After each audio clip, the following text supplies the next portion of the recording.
I want to say thank you to you, Gee, and Chef, and all of our listeners, our colleagues, but all of our listeners. And if you look at our Gee and Ursula Show page, you will just see when I say we have the most compassionate people who listen to this show. And every single one of your messages I read, and I shared some with my family, and I got to tell you, that has kept me going. And yes, my dad lived a long, long time, 92. We could only wish that we all had that much time. But even at 92, it's hard to say goodbye. I know my father would want me to be here. He was incredibly proud of what I've done with my career.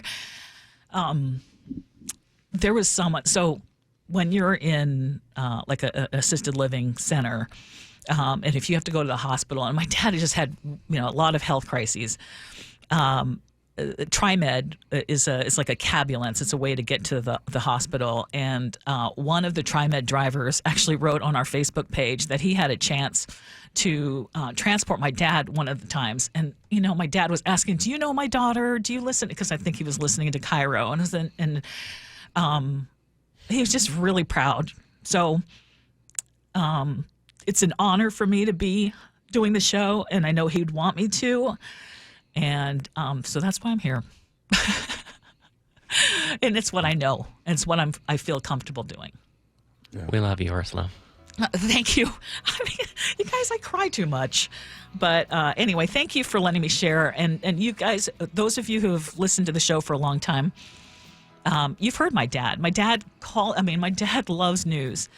And when the East Germany was reunited with West Germany and the wall fell, he was there and he called us. So we had him on the air when we were talking about warnings about scamming the elderly. My dad almost got scammed, so I had him on the show about that.